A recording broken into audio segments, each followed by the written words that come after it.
অধ্যায় 12 গোলক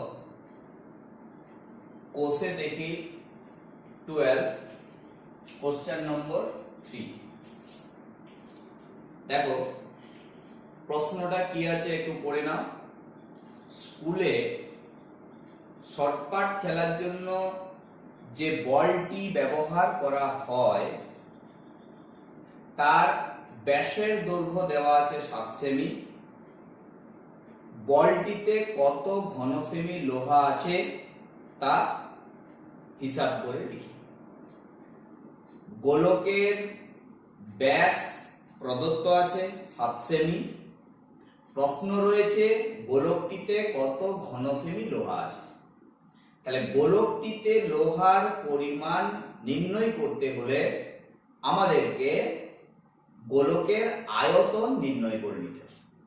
একটি গোলকে লোহার পরিমাণ নির্ণয় করতে হলে আমাদেরকে গোলকের আয়তন নির্ণয় করে নিতে হবে। তাহলে আসি কিভাবে আমরা উত্তর করব। প্রশ্নে গোলকের ব্যাস প্রদত্ত আছে হচ্ছে 7 সেমি। গোলকের ব্যাস 7 সেমি। অতএব গোলকের ব্যাসার্ধ, এটা সকলেই তোমরা জানো, ব্যাসার্ধ হয় ব্যাসের অর্ধেক। তাহলে ব্যাস যেহেতু 7 সেমি, আমরা ব্যাসার্ধ পাবো 7/2 সেন্টিমিটার। প্রশ্ন আছে গোলকটিতে কত ঘন সেমি লোহা রয়েছে, অর্থাৎ আমাদের চাই যেটা সেটা গোলকের আয়তন। তাহলে নেক্সট স্টেপে লিখবো অতএব গোলকের আয়তন। গোলকের আয়তন যেমনটা তোমরা এর আগে সূত্র মুখস্থ করেছো, গোলকের আয়তনের সূত্র হলো 4/3 পাই আর কিউব ঘন একক। গোলকের আয়তন 4/3 পাই আর কিউব ঘন একক।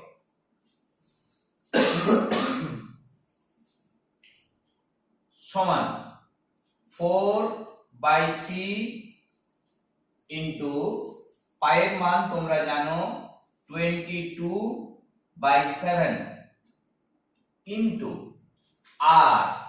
আর বলতে গোলকের ব্যাসার্ধকে বোঝায়।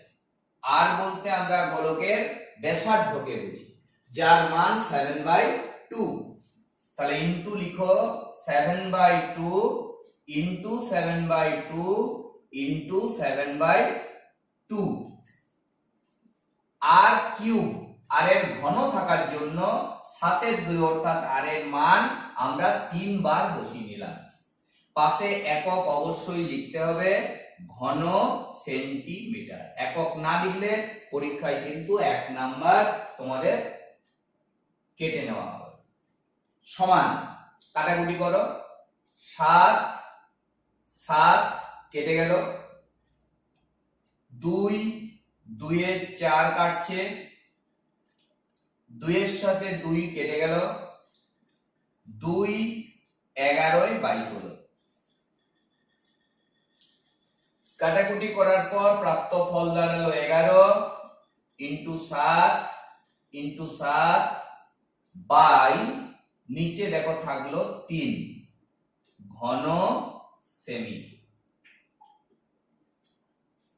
সমান 11 7 আর 7 আমরা গুণ করব। 11 7 তে আমরা জানি 77, 7 দিয়ে গুণ করো 7 7 49,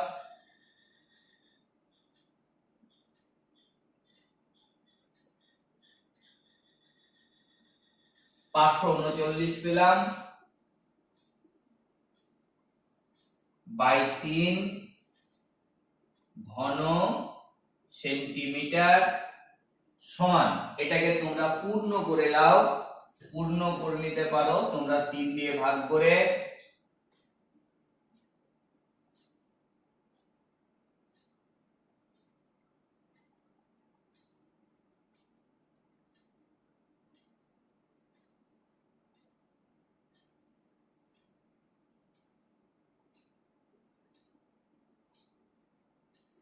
179 পূর্ণ 2/3, 179 পূর্ণ 2/3 ঘন সেমি। তাহলে গোলকের আয়তন আমরা পেয়ে গেলাম 179 পূর্ণ 2/3 ঘন সেমি। তাহলে তোমরা উত্তর পেয়ে গেলে। লোহার যে শর্টপাট তোমাদের আছে, সেই শর্টপাট খেলার যে লোহার বল অর্থাৎ গোলক, তাতে 179 পূর্ণ 2/3 ঘন সেমি লোহা আছে। তাহলে উত্তর লিখে দাও। লোহার বলটিতে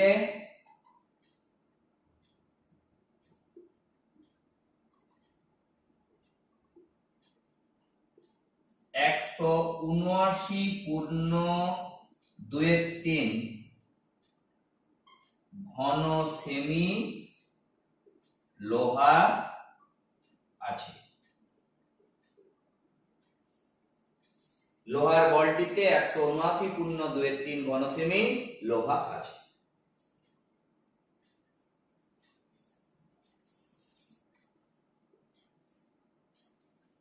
কোষে দেখি 12, প্রশ্ন নম্বর 5। প্রশ্নটা আমরা পড়ছি। কোন গোলকাকার গ্যাস বেলুন, গোলকাকার গ্যাস বেলুন ফোলাবার সময় তার ব্যাসার্ধের দৈর্ঘ্য 7 সেমি থেকে 21 সেমি হলে বেলুনটির পূর্বের এবং পরের সমগ্র তলের ক্ষেত্রফলের অনুপাত নির্ণয় করি। একটি গোলকাকার বেলুন রয়েছে, যেটাকে বেলুন যেভাবে আমরা ফু দিয়ে ফোলাই, সেইভাবে ফু দিয়ে যখন ফোলানো হচ্ছে তার ব্যাসার্ধ 7 সেমি থেকে 21 সেমি হলো। অর্থাৎ ফোলাবার পূর্বে বেলুনের ব্যাসার্ধ ছিল 7 সেমি এবং পরে সেই ব্যাসার্ধ পরিবর্তিত হয়ে হলো 21 সেমি। প্রশ্ন রয়েছে বেলুনটির পূর্বের এবং পরের সমগ্র তলের ক্ষেত্রফলের অনুপাত কত হবে। তাহলে আমরা অঙ্কটা দুটো অংশে ভাগ করে নিতে পারি।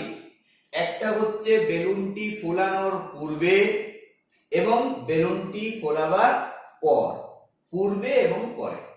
তার লেখো, বা প্রথম ক্ষেত্রে দ্বিতীয় ক্ষেত্রে আমরা লিখতে পারি। লেখো, পূর্বে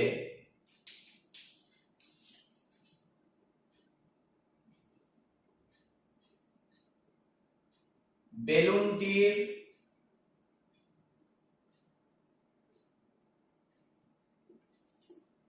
ব্যাসার্ধ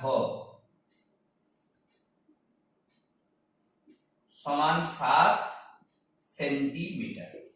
প্রশ্নে প্রদত্ত আছে ফোলানোর পূর্বে বেলুনটির ব্যাসার্ধ 7 সেন্টিমিটার। অতএব গোলকাকার বেলুন, সুতরাং গোলক অধ্যায়ের প্রশ্ন এটা তোমরা বুঝতে পারছো। দরকার বেলুনটির সমগ্র তলের ক্ষেত্রফল। তাহলে অতএব বেলুনটির সমগ্র তলের ক্ষেত্রফল, সমগ্র তলের ক্ষেত্রফল, বেলুনটির সমগ্র তলের ক্ষেত্রফল। তোমরা সমগ্র তলের ক্ষেত্রফলের সূত্র মুখস্থ করেছো, 4 পাই আর স্কয়ার বর্গ একক। ক্ষেত্রফল সুতরাং একক হবে বর্গ একক। সমান আমরা মানটা বসিয়ে নেব। 4 4ই থাকবে, পাই 22/7 বসবে, গণিত আর আর অর্থাৎ ব্যাসার্ধ, যার মান রয়েছে 7 সেমি, আর আর স্কয়ার থাকার জন্য 7 দুবার বসবে। একক লিখবো এখন বর্গ সেমি, সমান কাটাকুটি করো, 7 আর 7 দেখতে পাচ্ছ কেটে গেল। এই প্রশ্নটাই কাটাকুটি না করলেও তোমাদের চলবে, কারণ কি পরবর্তীকালে আমাকে কি করতে হবে না বর্তমানে বেলুনটির ক্ষেত্রফল করে আমাকে দুটোর অনুপাত করতে হবে। যেহেতু আমি অঙ্কের শেষ ধাপে আমরা ক্ষেত্রফলের অনুপাত করব, সুতরাং প্রশ্নটাই কাটাকুটি এখন না করলেও চলবে।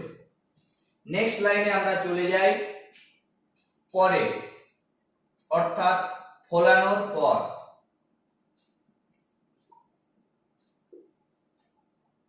বেলুনটির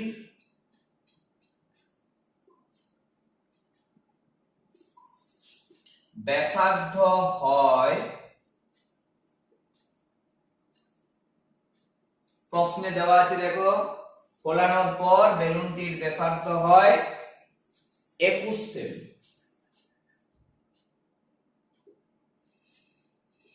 21 সেমি। অতএব আবারও আমরা বেলুনটির সমগ্র তলের ক্ষেত্রফল নির্ণয় করব।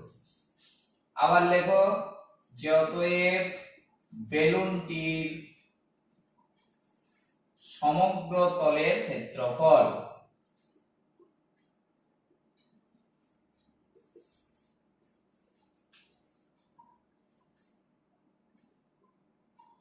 সমান, সমগ্র তলের ক্ষেত্রফল সূত্র সেম, 4 পাই আর স্কয়ার বর্গ একক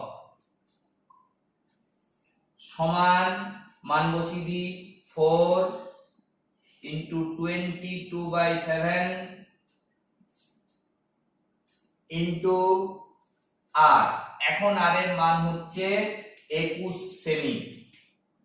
আগে যেটা ছিল 7 সেমি, এখন পরিবর্তন হয়ে এসেছে 21 সেমি। 4 ইন্টু 22/7 ইন্টু 21 বসবে দুবার, কারণ আর স্কয়ার রয়েছে। একক হবে বর্গ সেমি। এটাও কাটাকুটি করার কোনো প্রয়োজন নেই। অতএব প্রশ্ন বলেছিল পূর্বে এবং পরে, অর্থাৎ ফোলানোর আগে এবং ফোলানোর পরে সমগ্র তলের ক্ষেত্রফলের অনুপাত নির্ণয় করো। তাহলে আমরা লাস্ট লাইনে যাই, অতএব নির্ণেয় অনুপাত, আমাকে অনুপাত নির্ণয় করতে হবে। নির্ণেয় অনুপাত সমান, প্রথম ক্ষেত্রে যে ক্ষেত্রফল ছিল সেটা লেখো, 4 ইন্টু 22/7 ইন্টু 7 ইন্টু 7 ইস্টু আছে, অনুপাত নির্ণয় করব বলে ইস্টু দাও। আবার দ্বিতীয় ক্ষেত্রে যে ক্ষেত্রফল পেয়েছিলে সেটি লিখো। বর্তমানে আর কোনো একক থাকবে না, কারণ এখন তুমি অনুপাতে প্রকাশ করে লিখলে, তোমরা জানো অনুপাতে কোনো একক থাকে না। সমান, অনুপাতটাকে আমরা ভগ্নাংশের আকারে লিখে দেব। পূর্ব পদ সেটা লবে চলে যাবে, বাই যেটা উত্তর পদ সেটা হরে চলে যাবে।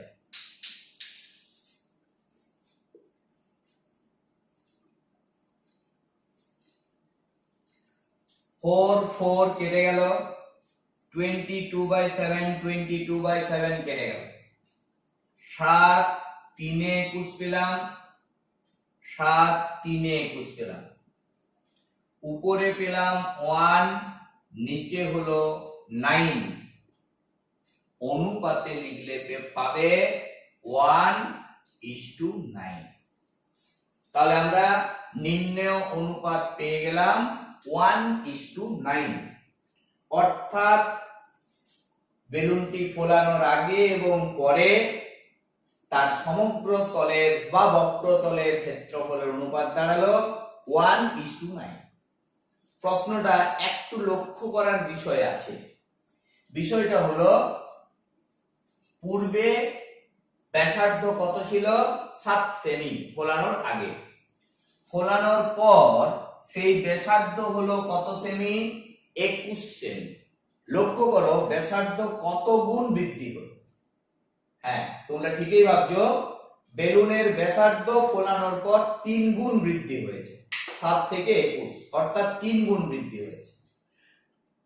বক্রতল বা সমপ্রতলের ক্ষেত্রফলের অনুপাত এসছে 1:9, অর্থাৎ পূর্বে যদি বক্রতলের ক্ষেত্রফল 1 বর্গ একক হয়, বর্তমানে তা হয়েছে 9 বর্গ একক, অর্থাৎ বক্রতলের ক্ষেত্রফলের বৃদ্ধি এসছে 9 গুণ। অর্থাৎ এটা আমরা ভাবতে পারি যে বৃত্তের ব্যাসার্ধ, গোলকের ব্যাসার্ধ যদি 3 গুণ বৃদ্ধি হয়, তাহলে ক্ষেত্রফলের বৃদ্ধি হবে 9 গুণ। এই ধারণাটাও কিন্তু তোমরা এই অঙ্ক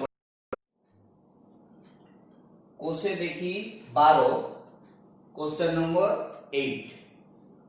প্রশ্নটা দেখো তোমরা, একটি নিরেট সিসার গোলকের ব্যাসের দৈর্ঘ্য 14 সেমি। একটি নিরেট সিসার গোলকের ব্যাসের দৈর্ঘ্য 14 সেমি। এই গোলকটি গলিয়ে 3.5 সেমি দৈর্ঘ্যের ব্যাসার্ধে কতগুলি নিরেট গোলক তৈরি করা যাবে হিসাব করে লিখি। অর্থাৎ সিসার একটা বড় গোলক আছে, সেই বড় গোলকটাকে আমরা কি করব? গলিয়ে ছোট ছোট গোলক বানাবো। এই বড় গোলকটা গলিয়ে যদি আমরা ছোট ছোট গোলক বানাই, তাহলে প্রশ্ন আছে যে কতগুলো গোলক আমরা বানাতে পারব। প্রশ্নে প্রদত্ত আছে এই বড় গোলকটার ব্যাসের দৈর্ঘ্য 14 সেমি।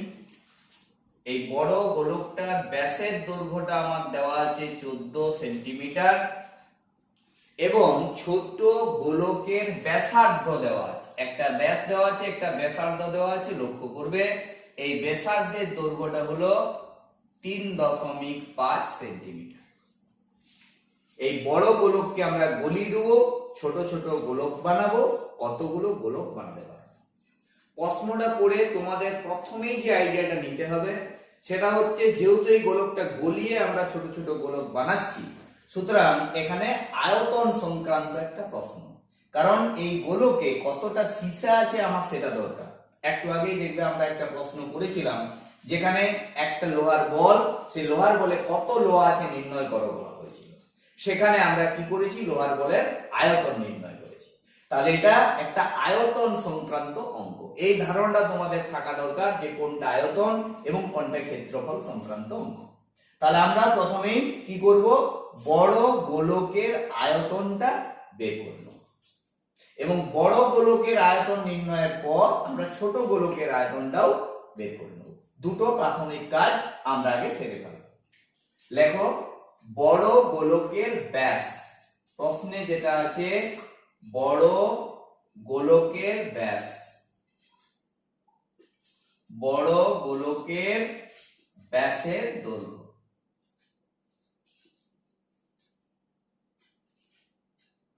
কত দেওয়া আছে? 14 সেমি।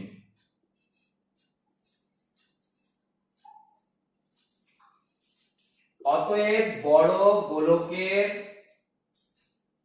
ব্যাসার্ধ আমার চাই,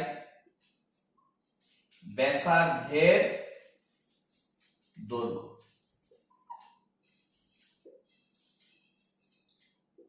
ব্যাস যদি 14 সেন্টিমিটার হয়, ব্যাসার্ধ হবে 14/2 সেমি, অর্থাৎ 7 সেন্টিমিটার। অতএব আমরা এরপর বড় গোলকের আয়তন নির্ণয় করব। অতএব বড় গোলকের আয়তন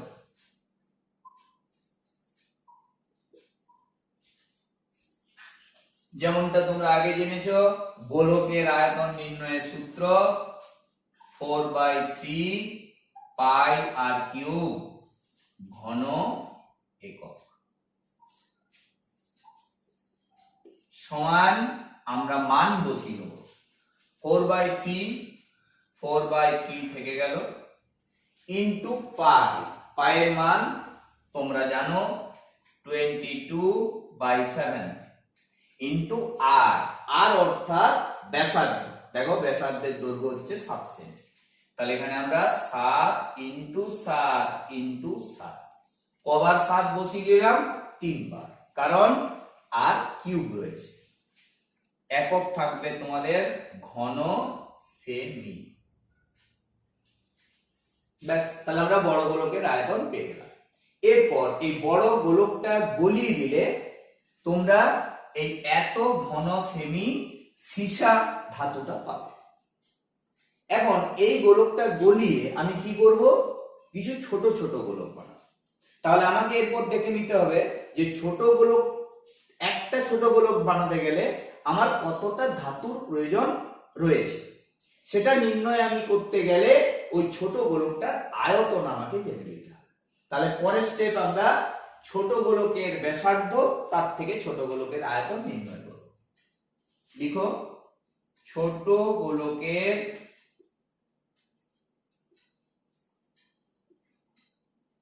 ব্যাসার্ধ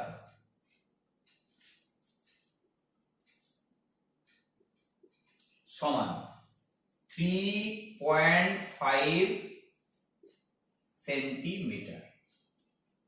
আমরা এক কাজ করছি, দশমিকটা তুলে নিচ্ছি, 35/10 সেন্টিমিটার।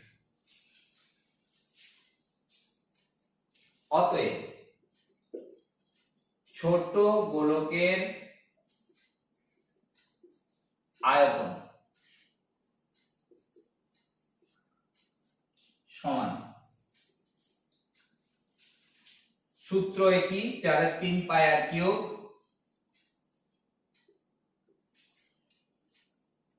ঘন একক সমান, মান বসিনি, 4/3 গণিত 22/7 গণিত এখানে আর এর মান 35/10। কতবার বসাতে হবে? 3 বার বসাতে হবে।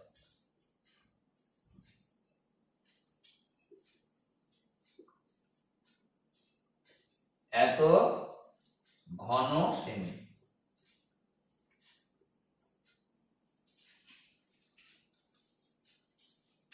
তাহলে আমরা দুটো কাজ করে নিলাম। বড় গোলকের আয়তন, বড় গোলকের আয়তন যেটা, সেটা থেকে আমরা কি বুঝছি?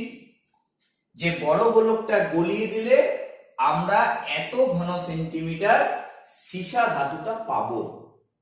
আর ছোট গোলকের আয়তন থেকে আমরা কি বুঝলাম? যে একটা ছোট গোলক বানাতে হলে আমাদের এত ঘন সেন্টিমিটার ধাতু লাগবে। তাহলে এত ঘন সেমি ধাতু আছে, এত ঘন সেমি ধাতু লাগবে একটা ছোট গোলক বানাতে গেলে। তাহলে প্রশ্ন রয়েছে কতগুলো গোলক আমরা বানাতে পারবো, যেটার উত্তর পেতে গেলে তোমাকে কি করতে হবে? এই মোট ধাতু পরিমাণকে প্রতিটি গোলকের জন্য কত ধাতু লাগে তা দ্বারা ভাগ করে নিতে হবে। অর্থাৎ গোলকের সংখ্যা সমান, লিখো এরপর, অতএব গোলকের সংখ্যা সমান, অতএব গোলকের সংখ্যা, গোলকের সংখ্যা সমান, উপরে আমরা বড় গোলকের আয়তনের মানটা লিখব, অর্থাৎ কতটা আমার গলানোর পর ধাতু পেয়েছি সেটা লিখব,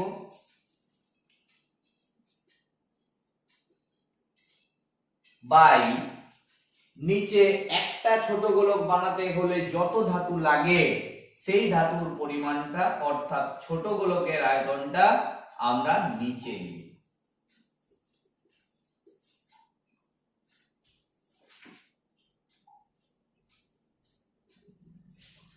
এইটি হবে তোমাদের গোলকের সংখ্যা। এটা এরপর আমাদের একটু ক্যালকুলেশন করে নিতে হবে। সরাসরি লবে এবং হরে কিছু সংখ্যা দেখো কেটে যাচ্ছে, 4/3 4/3 সরাসরি কেটে গেল, 22/7 22/7 সরাসরি কেটে গেল, এগুলাকে কেটে না। সমান, বর্তমানে উপরে থাকলো 7 × 7 × 7 গণিত নিচে থাকলো 35/10, যেটাকে আমরা নিচে অর্থাৎ ভাগ, সেটাকে গুণে রূপান্তর করতে হলে আমরা জানি যে সেটা অনন্য কেসে যাবে। 35/10 নিচে আছে, গণিত লিখলে 10/35 হবে। একইভাবে বাকিগুলো তাই হবে। নেক্সট আবার কাটাকুটি করো। 7 5 35, একইভাবে 7 5 35, 7 5 35, 5 5 5 পেলে 5 গুলো আবার 10 এর সাথে কাটো। 5 2 10, 5 2 10, 5 2 10।